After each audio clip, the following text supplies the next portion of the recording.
Yo, what's up guys? Sean Kober here of the Live Train Perform podcast. Over the next 2 weeks, while I launch this podcast, I'm going to be dropping one episode per day. Then I'm going to drop back to one episode per week. The first episode is an introductory episode explaining who I am, my background, my knowledge, my experience. The second episode is all about goal setting. That's going to be followed up by progress tracking, then building habits, doing the things that you enjoy doing, consistency, restricting temptation, meal preparation, accountability, crap foods, getting started and building momentum, along with hierarchy of value, motivation direction, and your environment. Now, if you go back and listen to each one of those topics again, they are all relevant for optimizing your performance and your everyday life. It's not just to do with health and fitness. Yes, I am a strength and conditioning coach. That is my background, that is my specialization. However, I'm a coach first and foremost, and I need to optimize the other 23 hours of the day so that I can get the most out of my clients for that 1 hour that I'm with them. I will also be answering some of my followers' questions that have posted questions on my Q&A memes, and I'm going to incorporate those answers into the pertinent episodes.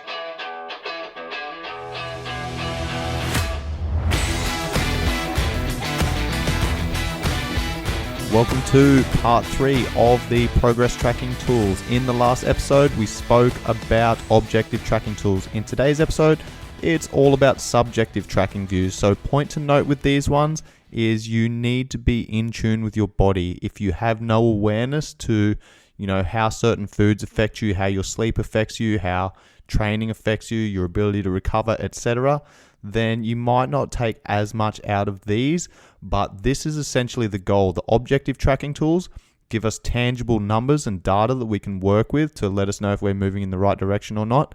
At some point, you want to pay attention and you want to feel your body. Okay, this is where intuitive eating comes into play. This is where intuitive training comes into play. And this is my goal with my clients, is to use those numbers to get to a point where we can then start using our subjective tracking.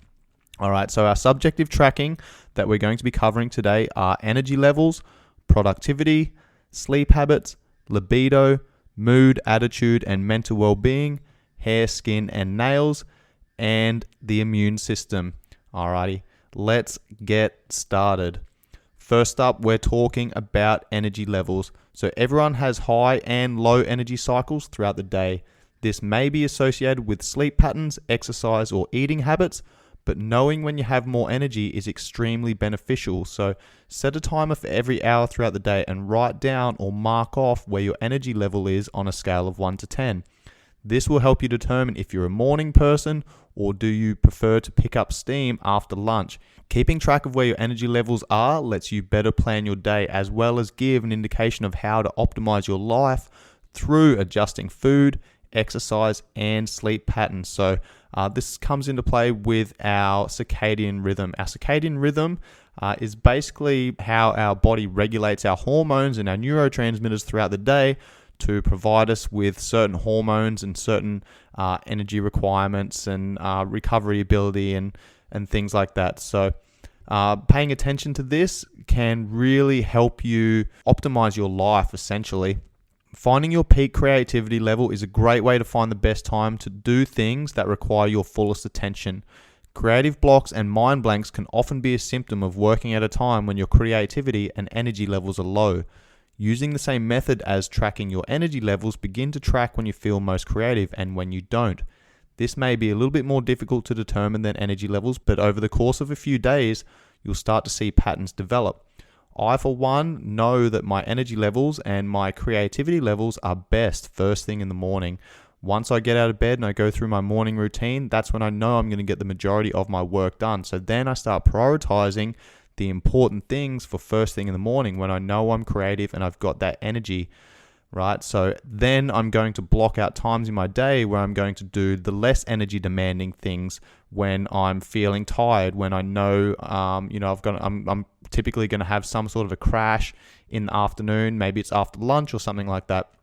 That's when I'm going to go, right, this is where I'm going to answer emails and things like that, because I know that my energy levels are a little bit lower. I'm going to choose jobs and do tasks that don't require as much focus or as much energy. The next one is social levels. One area that's not usually associated with cycles is what I call social levels. When I feel like talking and being around people and when I don't. When I discuss this with clients, friends, and family, many have one of those aha moments and realize that they too have varying social levels during the day. I try to schedule calls, meetings, and any other tasks that requires me to interact with others during those times when my social levels are high. I find that it usually coincides with my high energy levels, so I need to prioritize between my high energy investment, cognitive function tasks, and interacting with others. And a simple way to do this is, again, I know that my energy levels are fairly high first thing in the morning, so I might work on different projects first thing in the morning, and I know that I'm probably going to work on one project for maybe an hour and a half, and then I'm going to start getting on my social media, and I'm going to start interacting with others for about 30 minutes, okay, before I give myself a little bit of a break. It may be totally psychological, but it works for me and for those I've recommended it to. My low energy times also become my quiet time, and I use it for processing emails, social media posts, and other less intensive and more boring and mundane tasks. All right, what to do with this? If you're lucky enough to be self-employed or at least self-directed, you can use your daily cycles to your advantage. Scheduling work and other tasks around times when you can best accomplish them makes for a more productive day. But even if you have less control of your own schedule, just simply knowing your cycles and paying attention can help you better manage your time. Most of us have been following a steady daily rhythm most of our lives, getting up somewhere between 6 and 8 o'clock in the morning, working from 9 till 5, then spending the evenings at home. A similar pattern has been created to be the norm throughout our lives. In the education system, it is similar timings. Most business hours fit into that pattern also, at least in Western countries. We're expected to be alert, awake, and productive at certain times that society has created. The issue is that this does not necessarily fit in with our own circadian rhythm. Okay, this goes back to the previous point that I made about having a look at your daily energy levels. Okay, once we have observed our daily energy levels, we can plan our day around these fluctuations to optimize our productivity. We can break down work into 3 groups: high, medium, and low energy, all of which represent different demands for energy, focus, creativity, and alertness. High energy tasks are 8 to 10. This is where your most critical tasks of the day will usually fall. Depending on the type of work you do, this can mean meeting with clients, writing an article, or practicing your most skill-intensive training sessions. This is also when you have the most energy to solve complex issues and do anything that requires a lot of creative energy. I wouldn't recommend tackling demanding tasks during times of the day when energy tends to fall below 8, whilst I would definitely try to get all of them done during my peak energy times of the day. Again, in the morning for me, typically between 8 o'clock and 11 o'clock. We only have so much of that peak time available during each day, no longer than 3 to 4 hours usually, often less, okay? Depending on the day, depending on how you've slept, how you're eating, how your movement is, etc. Okay, it's imperative that we're smart about utilizing our highest energy moments, because the last thing you want to do is undertake a challenging task when your energy is moderate or low. Not only will it take significantly more time to get the same kind of task done, but you'll also produce subpar results. It's also plain discouraging to be already past your peak time, have lower energy, and still have lots of high demanding energy sapping work to do. Okay, point to note here is once you've identified what your high energy times are, then it's important to remove distractions from those times, especially emails and non-verbal communication. If you're working on something in your high energy time, give yourself the time to fully immerse, focusing on that particular task. External inputs like emails, messages, and menial tasks will fight for your attention, but they can be easily answered in times of lower energy. Make the most important thing the most important thing. So what I'll do here is turn my phone off. Okay, I know that I'm going to be dedicating the next hour and a half to focusing on this high demand task. For me right now, it's all about podcast content creation. So this is where I'm turning my phone off, and I've got no notifications coming through. I've turned all my notifications off on my laptop, etc. So I'm literally just, head down, bum up, getting my work done. Once I've got through that hour and a half, then I might make some time to go through emails and social media and things like that. Our medium energy tasks are a 5 to 7. Now that the top priority tasks have been allocated to precious peak time, scheduling the rest of the day is much simpler. Most people have more average time at moderate energy levels than when they're at their highest levels, and even lowest levels the majority of the time. This is where a lot of tasks are going to end up, such as tasks that are communication related or tasks that require non-essential decisions like ordering products online, going through your inbox, social media posts, interactions with others, etc. we don't really want to do much work during our lowest energy level time. So it's important that we do what we need to do during these top two phases while we still have the liveliness. Then we have our low energy tasks, which are 0 to 4. This by default is where all of the mundane and least important tasks should end up, such as entering data, surfing the internet, listening to podcasts, any other task that requires the least amount of cognitive function. It's a good habit to peg your leisure activities to times of low energy. Nothing is more counterproductive than spending your moments of peak energy checking Facebook or watching YouTube videos.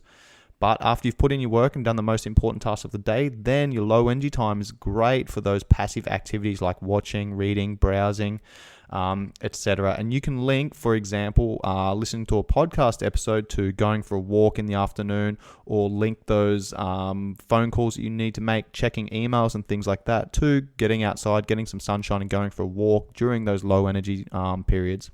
The next thing we'll talk about is working in 1 to 2 hour cycles. This is because of ultradian rhythms, which is recurrent period or cycle repeated through a 24-hour circadian rhythm. The optimal time we can focus on work before taking a break is usually around 90 minutes. After that, we need to take a break and rejuvenate ourselves before we can get back to work and perform at our best again.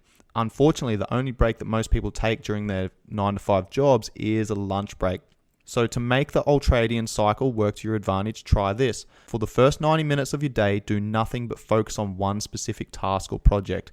After 90 minutes, take a break, have a snack, drink some water, make some tea, do some meditation, go for a walk, stretch, write in your journal, whatever. Then rinse and repeat. There it is. You've just set the rhythm for the rest of your workday. Then you just simply need to pay attention to your energy levels throughout the day. And if your energy levels are still high in the afternoon, for example, then even if you had a low energy task scheduled in, you might just roll with that. You might be in a little bit of a flow state. Take advantage of that. And that's literally what I've done today. This is my third podcast that I'm recording today. So I did have some other tasks ready to roll, but I was in a flow state and I'm enjoying putting this content together. So I thought I'd continue with the productivity and keep rolling through. Next up, we are discussing sleep. And if you've ever gone through a period of your life where you've had poor sleep, you will understand how important this is. I'm ex-army and I've literally slept in the dirt multiple times. I've had some of the shittiest nights sleep, and I know how much that has affected me. So for me, sleep is one of those things that I really prioritize. So this next component is all about healthy sleep habits. Sleep is critical for good health and well-being. However, due to our busy lifestyles, millions of us do not get enough sleep, a problem that can lead to lack of attention, irritability, digestive issues, poor judgment, and drowsiness during the day. Sleep deficiency has also been linked to more serious physical health issues, including diabetes, high blood pressure, immune deficiencies, increased risk of heart disease, depression, suicide, risk-taking behaviors, etc. Therefore, getting good, restful sleep can improve both physical and mental health, enhance our quality of life, and help us learn more efficiently, as well as enabling us to manage our daily energy levels and productivity. Your behaviors during the day, and especially before bedtime, can have a major impact on your sleep. They can help promote healthy sleep or contribute to sleeplessness. Your daily routines, what you eat and drink, the medications you take, how you schedule your days, and how you choose to spend your evenings can significantly impact your quality of sleep. Even a few slight adjustments can, in some cases, mean the difference between sound sleep and a restless night. Completing a 2-week sleep diary can help you understand how your routines affect your sleep. The term sleep hygiene refers to a series of healthy sleep habits that can improve your ability to fall asleep and stay asleep. These habits are a cornerstone of cognitive behavioral therapy, which is one of the courses that I'm currently doing. It's the most effective long-term treatment for people with chronic insomnia. Behavioral therapy can help you address the thoughts and behaviors that prevent you from sleeping well. It also includes techniques for stress reduction, relaxation, and sleep schedule management. How well you sleep and your daily routines and energy levels are inversely related. A good night's sleep will allow you to wake up feeling refreshed and lively. Minimizing negative habits and choices that affect your health and well-being, like nicotine, excess amounts of caffeine prior to bed, poor dietary choices, lack of daily movement, etc., will also have an impact on your ability to get a good night's rest. They both affect each other. There are simple yet important steps you can take to improve your sleep habits. Number 1, make time for sleep. Very often, sleep is the first thing busy people compromise, so simply making time to sleep will help protect our health and well-being. To achieve this, you can create and commit to a schedule. The best time to go to bed is before 10 o'clock so that you can allow your body to relax and down-regulate the body's systems to allow for stress reduction, reparation, and recovery. It is also ideal to go to bed and wake up at the same time each day, whether it is a weeknight or a weekend. This can help regulate your body's clock and help you fall and stay asleep during the night. And again, this comes back to circadian rhythm. All right, when our body's used to doing something, then it changes our hormone profile at different times of the day or night. I'll discuss this in a little bit more detail in a future episode. All right, sleep habit 2. Watch when and what you eat. What you eat and how late you eat can also affect how you sleep. There will be some exceptions, of course, but it is best to eat a light dinner and avoid a large meal within a couple of hours of bedtime. You should also limit your intake of fluid right before bed in order to prevent waking up for trips to the bathroom. Number 3. Avoid substances such as nicotine, caffeine, or alcohol, which can interfere with sleep. Both nicotine and caffeine are stimulants, and alcohol initially causes drowsiness, but ultimately can disrupt sleep, leaving you feeling tired the following day. Number 4. Take a walk after your evening meal or practice light, restorative yoga or stretches or some other form of movement. Moving your body can promote better sleep, helping you fall asleep faster and enjoy deeper rest. However, it's best not to exercise too close to bedtime, otherwise you might feel too energized to fall asleep, which again is going to interrupt your circadian rhythm and it's going to change your hormone profiles. Now, when the sun goes down, our hormone profile should be changing. Our body should be releasing melatonin, it's essentially stored up throughout the day, and that's going to kick off our sleep process. It's going to make us drowsy. It's going to make us want to rest and recover. And simply exercising or taking caffeine, nicotine, shit like that before bed, that's going to affect that. And also blue light affects this as well, okay, which is going to affect your ability to produce that melatonin or release that melatonin and cause that cascade of effects to occur. Okay, number 5, establish a ritual that signals to the body that it's time to unwind. You can create quiet time before bed, one that does not include television, computers, or social media, as again, a lot of research suggests that blue light of television, smartphones, tablets before bedtime can interfere with sleep. In fact, one study I read states that for every hour of blue light before bed reduces REM sleep by 30 minutes. During this quiet time, performing light stretches, taking a relaxing shower or bath, reading a book, listening to music, soothing music, or drinking herbal tea can all help your body and mind relax. Okay, every night for me, I stop using technology at 9 o'clock. I leave my phone in the lounge room to charge overnight, which removes the distraction of social media. I have an alarm clock next to my bed, or I simply use my watch that allows me to not have to rely on my phone, which is a great habit to kick off my morning routine also, because now I'm not looking at my phone until I've gone through my morning routine. So that's a really good point, is I really protect my sleep. The last hour before I go to bed and the first hour before I get up really sets the scene for how I'm going to sleep and how my day is going to go.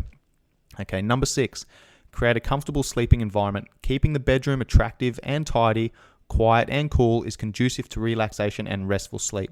Keep your bedroom free of clutter, remove distractions, and dampen lights, etc. to promote a relaxing, stress-free environment. Try not to work in your room either. Where you sleep should just be for sleeping and maybe a little bit of fun time. All right, number 7. Once in bed, perform a relaxing body scan, inviting each part of the body to release any tension you may be holding from the day. You can also practice a bedtime sleep-inducing meditation or soothing music to quiet the mind. Number 8, avoid daytime naps unless necessary. Although you may feel tired during the day when you have not had a good night's rest the evening before, it's important that you avoid daytime naps, particularly those in the afternoon. Okay, stay awake when it's light, go to sleep when it's dark. Otherwise, you're going to start messing around with your circadian rhythm. Next up, let's discuss libido. If your sex drive has taken a hit and is below your typical baseline, it could be pointing to a few things that are not quite in check. Improving your libido is a complex game. Nutritional deficiencies, poor stress management, lack of sleep, and low mood can all contribute to a low sex drive, as can the declining hormone profile that most people encounter with age and lack of daily movement. Getting your mojo back is not as simple as having a few superfoods to help you on your way, but it can help. The secret is often to think about the body as a whole. It is a system of systems. You need to be simultaneously supporting hormone production, blood flow, stress levels, and brain health, which will almost certainly affect your mood. It's also important to note that deeper underlying medical conditions can play a role in a low sex drive. As ever with matters of the body, it's always best to consult with your doctor in case of concern. There are, however, a few tips that you can try. 1. Zinc-rich foods. Aphrodisiac foods such as oysters and fruits representing fertility symbols may have a poetic ring to them, but do they actually have an effect on your libido? The answer is, possibly. Oysters are rich in zinc, which helps the body to produce hormones such as testosterone, a key component in getting and keeping you in the mood. However, the great problem with oysters is that they're not exactly an everyday staple. You need a good local supply and a fair amount of disposable income if you're going to dine out on oysters every night. The good news is that zinc can also be found in many other foods such as beef, lamb, spinach, nuts, and seeds. Zinc also helps to increase sperm production, so it's an important mineral for fertility also. Number 2, foods for healthy blood flow. A healthy blood flow can do wonders for your libido by increasing circulation to your sexual organs. Foods that increase circulation include garlic, chili peppers, and ginger. They contain allicin, which dilates blood vessels and thins the blood. Omega-3 fatty acids found in fish also help to thin the blood and increase elasticity of blood vessels, allowing for easier blood flow. So, baked salmon with a spicy chili garlic sauce makes for the perfect recipe to get your blood flowing. Number 3, brain foods to put you in the mood. Having a high libido is not just about optimizing your body's physical performance, but is also very closely related to brain health. Put simply, it's hard to get your libido up when you're stressed out about unsexy things. Your brain is a very complex network of chemical messengers called neurotransmitters, which can influence whether you feel sad, happy, motivated, etc. Neurotransmitters such as serotonin and dopamine can give you feelings of well-being by heightening your mood and require good quality protein to operate. Omega-3 fatty acids can also help here. Keep up or increase intake of foods such as meat, fish, eggs, cheese, yogurt, nuts, and seeds. If you feel that you do not get enough protein in your diet, consider adding whey protein to homemade smoothies. Number 4, don't stress out your body. Stress is not just something that happens in the mind, but it's a physical reaction to your surroundings. When you're stressed, you release hormones such as cortisol, which can reduce your libido. This reaction to stress is our body's protective mechanism to prevent reproduction in times of danger. In modern times, we simply have too much stress on a constant basis, which makes the constant release of cortisol very hard to overcome. It may be hard to completely change your lifestyle to reduce stress, but the first step you can make is to reduce foods that increase the production of stress hormones. Refined carbohydrates such as white bread and sugar are the biggest culprits, causing a roller coaster of hormones which loads your body with stress and massively spikes blood sugar levels, which in turn can reduce both libido and fertility. Choose slower releasing carbohydrates, complex carbohydrates such as whole grains, fruits, and vegetables. Number 5, dark chocolate. The way women obsess over chocolate could have some logical cause. Cocoa contains a host of beneficial compounds such as antioxidants called flavonoids, a high iron content, and much, much more.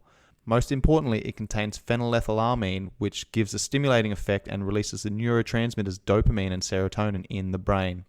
Unfortunately, the chocolate you buy from the supermarkets is filled with sugar, so its health benefits are minimal. Instead, you want the very dark stuff. 80% cocoa is a good mark to aim for. Once you get used to eating this, because it's often quite bitter, try adding 100% cocoa powder to your favorite smoothie mix. Number 6, exercise, particularly resistance training. Resistance training can have a large influence on hormone levels. The key is to perform big compound movements with heavy weights in a relatively low rep range. This is the perfect environment for stimulating your natural testosterone and production of growth hormone. Try to find the balance between deliberate overload and overtraining. The former will have you making great strides in your workouts with optimal hormone levels, and the latter could leave your libido on the floor due to a lack of recovery. Stick to tried and tested compound movements like squats, deadlifts, presses, and rows. Next up, we're going through mood, attitude, and mental well-being. Just as physical fitness helps our bodies to stay strong, mental fitness helps us to achieve and sustain a state of good mental health. When we are mentally healthy, we enjoy our life and environment and the people in it. We can be creative, learn, try new things, and take risks. We're better able to cope with difficult times in our personal and professional lives. We feel the sadness and anger that come with the death of a loved one, a job loss, or relationship problems and other difficult events, but in time we are able to get on with and enjoy our lives once again. Nurturing our mental health can also help us combat or prevent mental health problems that are sometimes associated with a chronic physical illness. In some cases, it can prevent the onset or relapse of a physical or mental illness. Managing stress well, for instance, can have a positive impact on heart disease. Chances are you are already taking steps to sustain your mental health as well as your physical health. You might just not realize it. 3 important ways to improve your mental fitness are to get physical, eat right, and take control of stress. Now, I'm going to dive into each one of these components in a lot more detail in a future episode. But basically, when I go through a consultation with my clients, I'm looking at lifestyle factors. I'm looking at nutrition and hydration, and I'm looking at movement, okay?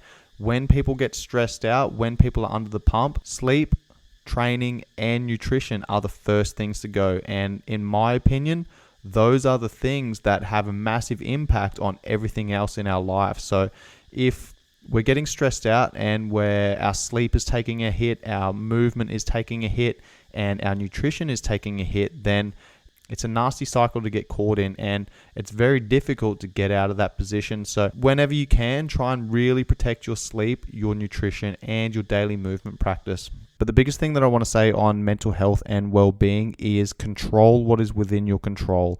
When we feel like we're out of control, this is where, anxiety and stress and all these other types of things come in. So focus on what's within your control and forget about the things that are outside of your control. In the book written by Mark Manson called The Subtle Art of Not Giving a Fuck, he discusses this topic, and basically we live in this world where people are concerned about everything that's going on around them that's outside of their control. People gossiping, people talking shit, all of these other factors that pretty much play no part in your life. His recommendation in the book is which is pretty much how I live my life, is choose what you give a fuck about.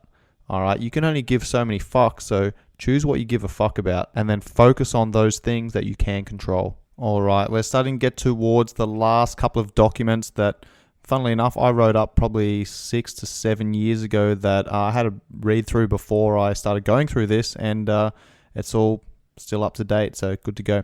All right, what your skin, hair, and nails say about your health. Okay, we can get some powerful clues about our health from our appearance. Skin conditions such as acne, eczema, and rashes can reveal deficiencies or even offer clues about how well your digestive tract and detox systems are functioning. Thinning hair and weak nails can tell you if you have mineral deficiencies or even certain health conditions like hypothyroidism. So take a look in the mirror and interpret what your body is telling you about your health. Skin. Did you know that the health of your skin mirrors the health of your gut? They're both permeable barriers designed to keep the good stuff in and the bad stuff out. Epidemiological evidence shows a clear association between gut problems and skin disorders. People with SIBO, which is small intestinal bacterial overgrowth, and dysbiosis are up to 10 times more likely to struggle with acne and or rosacea. Inflammation in the gut due to leaky gut or overconsuming sugar, alcohol, and foods to which you are sensitive also contributes to inflammatory skin conditions. For example, sufferers of eczema, which is an autoimmune condition, may see improvement when they remove common food allergens such as eggs, gluten, and dairy, along with foods high in irritating anti-nutrients such as nightshades and nuts.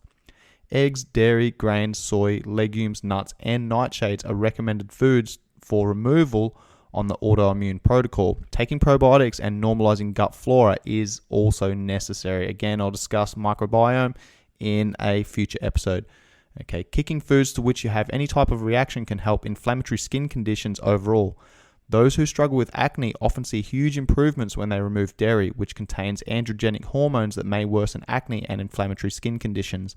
I recommend those struggling with skin rashes, acne, eczema, and psoriasis follow an autoimmune protocol elimination diet for at least a month to determine food sensitivities. Again, I'll discuss an elimination diet in future episodes.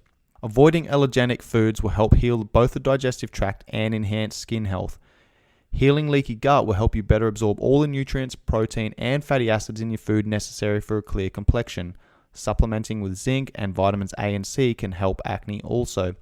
Finally, a congested liver can contribute to acne and rashes. Your liver is in charge of neutralizing toxins in everything you eat, drink, and breathe, not to mention metabolizing hormones and cholesterol and a host of other tasks. Poor diet, over-the-counter drugs, alcohol, sugar, coffee, and body care products loaded with endocrine-disrupting chemicals increase the liver's toxic burden. The body stores excess circulating toxins in fat tissue that can affect hormone levels and skin health. A whole foods-based detox program is a great jumpstart for obtaining clear skin. Alright, I won't go into that in too much detail because I literally spend an entire episode in an upcoming mini-series on the nutritional pyramid of importance where we dive into micronutrients and potential nutrient deficiencies. Alright, hair. Lack of protein in the diet, common in vegetarians and vegans, zinc deficiency, and low minerals can contribute to thinning hair. Malabsorption issues due to leaky gut can be a factor. Stress, pregnancy, and extreme weight loss can also be causes. Hair loss is a skin condition. It can be mild, where subtle thinning occurs, or a more serious disease, which involves total loss of scalp and body hair called alopecia. The most common causes of hair loss are pregnancy, which stops 1 to 4 months after the birth of the baby, stress, and poor nutrition. With most of these, hair loss is temporary and can be helped. If nutrient levels are low, it will be expressed through the hair. Hair follicles rooted in the scalp need to be surrounded by a rich supply of blood to ensure they are sufficiently nourished. Hair loss represents low mineral status, specifically lack of zinc, selenium, calcium, sodium, and potassium. It can also signify iron deficiency. Even if you are not anemic, which is a reduction in the concentration of hemoglobin or oxygen-carrying constituent of the red blood cells, you may still have low iron stores, which can affect hair loss. Meat provides the best source of iron. Try to eat lean red meats or liver at least once a week. An alternative is an iron supplement available from most chemists or pharmacies. A gynecological problem known as polycystic ovary syndrome is another reason for hair loss. Women with PCOS have an excess of androgens, which are male hormones, and the ovaries tend to be larger than average, and the ovaries' outer surface have an abnormally large number of small follicles that grow around the ovaries.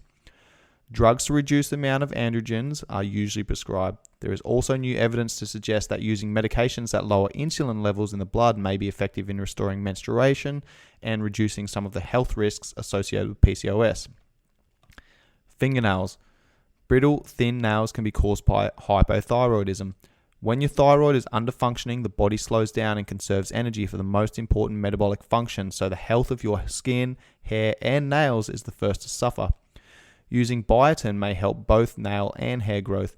You can also take a hair skin nails complex that will include essential micronutrients and enzymes to encourage healthy hair, skin, and nails. Other conditions such as ridges in nails, horizontal depressions, or spoon nails can signify deficiencies or even certain diseases. Get your doctor to run a complete blood panel to check hormone levels and determine if you have any nutrient deficiencies. You can also try an elimination diet and exclude reactive foods from your diet. Consider supplementing with a fatty acid, a hair skin nails complex, or a supplement that offers necessary nutrients for healthy skin. You can also take a probiotic for a healthy gut. Above all, make sure you're getting adequate protein, plenty of antioxidant-rich foods, and veggies and healthy fats. To round out this episode, the body is a system of systems, and all of these systems affect each other. We have 11 of these systems. All right, I'm not going to go through all of them now, but the digestive system, I mean, they're all important, but the digestive system is super important. In recent years, they've actually linked the gut to the brain. And more importantly, 80% of our immune system lies in the gut. So if you've got problems with your digestive system, then that is going to affect your ability to break down foods and supply raw materials to all of the other systems of the body. So gut health is especially important. But again, I'll dive into this in a lot more detail in a future episode. If you enjoy the content that I'm bringing to you guys, please help me spread the message and like, save, share, and subscribe, and pass this off to your friends, your family, anyone that's relevant in your life that it could potentially help. And please make sure you leave a 5-star rating and review. Much love, guys. Peace.